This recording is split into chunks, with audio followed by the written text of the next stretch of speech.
அதிகமாக நான் சம்பாதிக்கிறேன், இஷ்டத்துக்கு யாருக்கு வேணால் கொடுப்பேன், இல்லை எனக்கே நான் வந்து செலவு பண்ணிக்குவேன் அப்படின்னு சொல்லக்கூடிய விஷயமும் ஒரு பாயிண்ட்டாக எடுத்துக்கலாம். இன்னொரு பாயிண்ட் வந்து என்ன கேட்டிங்கன்னா, நம்ம எதை சொன்னாலும் அந்த பெண்ணை வந்து கேட்க மாட்டேங்குது, நான் வந்து எல்லா விஷயத்தையும் விட்டு கொடுத்து போகிறேன், ஆனால் அந்த பொண்ணு விட்டு கொடுத்து போக மாட்டேங்குது, அதனால் என் வந்து போனால் ஒரு புரிதல் என்பதே எங்களுக்குள்ளே இல்லை, மனஸ்தாபங்கள் அதிகமாக ஏற்படுது சொல்லக்கூடிய விதங்கள் ஒன்று. இன்னொரு விதம் வந்து பார்த்திங்கன்னா, முக்கியமான ஒரு விதம் என்ன கேட்டிங்கன்னா தாமத்தியம். இந்த தாமத்தியம் வந்து பணம் சரியாக எல்லா பெண்ணுக்கும் அமைய மாட்டேங்குது.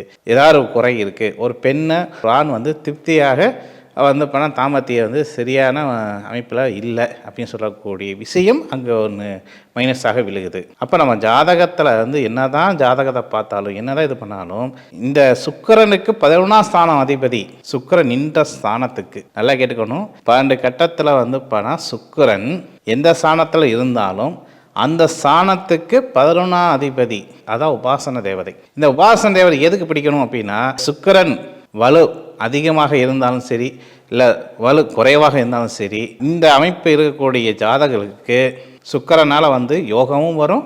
யோகம் வந்தால் என்ன ஆகும், சாதாரண நிலையில் இருக்கக்கூடிய ஒரு தனி மனிதனுக்கு அதிர்ஷ்டம் மூலமாக அவனுக்கு பெரிய ஆளாயிட்டாங்கன்னா ஒரு கௌரவம், ஒரு மயக்கம், நான் தான் பெரிய ஆள் அப்படின்னு சொல்லக்கூடிய எண்ணம் அவங்களுக்குள்ள உதயமாயிரும். அப்போ யார்கிட்ட வந்து மதிப்பு கொடுக்கலாம், யார்கிட்ட மதிப்பு கொடுக்கக்கூடாது, எப்படி பேசணும், எப்படி நடந்துக்கணும், இப்படி எல்லாமே தலைகீழாக மாறி போயிடும். அப்போ இதெல்லாம் சரி கட்டுறதுக்கு எது வேணும், உபாசன தேவதை வேணும். மாய் என்ற வலையில் விலகக்கூடாது, சரியான பாதை கொண்டு போகணும், சரியான விதிமுறைகளை அமைச்சுக்கணும் தான் உபாசன தேவதையை பிடிக்க வேண்டும். இப்போ உதாரணத்துக்கு